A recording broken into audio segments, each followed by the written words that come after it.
High-resolution fMRI has allowed us to track activation patterns along the cortical depth in response to tasks. For example, two main activation peaks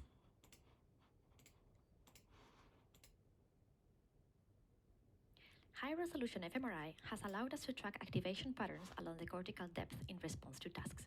For example, two main activation peaks appear along the depth of the motor cortex during a motor task. Besides, high-resolution sequences offering near whole brain coverage have allowed us to measure the connectivity between regions with cortical depth specificity. And when considering the ROIs of particular networks, we could compute network-specific laminar connectivity profiles. Connectivity could also be calculated within sliding windows to assess whether laminar connectivity is stable or has the potential to vary over time. And we have observed that layer-to-layer connections do change over time. Now, when considering a global measure of connectivity for each pair of layers, so by average across all layers in the brain to obtain a mean layer-to-layer connectivity matrix, we identified two main states over time. One state where the connectivity was higher at superficial layers, and one state where the deep layers were more connected to each other. The prevalence of the second state was higher in healthy volunteers. Now, we are aware that this global metric may not have a real biological meaning, but in the same way that the global signal has been observed to contain some neurobiological information, we believe that it is worth exploring this global laminar connectivity measure and check whether it has some biological potential. So in this work, we assess the potential influence of a psychiatric disorder on these global laminar connectivity states. In particular, we are focusing on major depression disorder, which is a condition where patients experience low mood, decreased self-esteem, and loss of interest in general for more than 2 weeks, and it constitutes a major cause of disability worldwide. So we evaluated 3 main groups: healthy controls and depression patients before and after treatment. We performed high-resolution fMRI using EPIC and obtained a high-resolution structural scan, MP2RAGE, for cortical segmentation. In the case of patients, we also obtained p.pais scores, which help measuring the psychological state of patients. And last, we ran a dynamic connectivity study with global laminar specificity.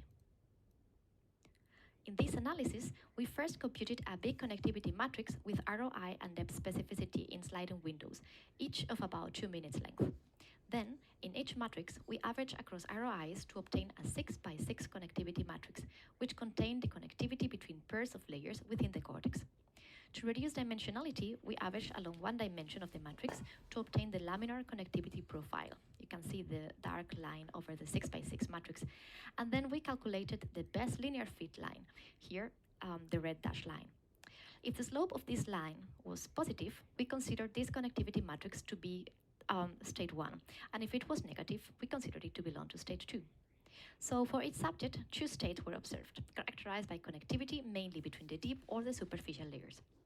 For our analysis, we computed the prevalence of state 1 in all groups and further evaluated the relationship between the evolution of this metric and the evolution of the p.pais score in patients with depression.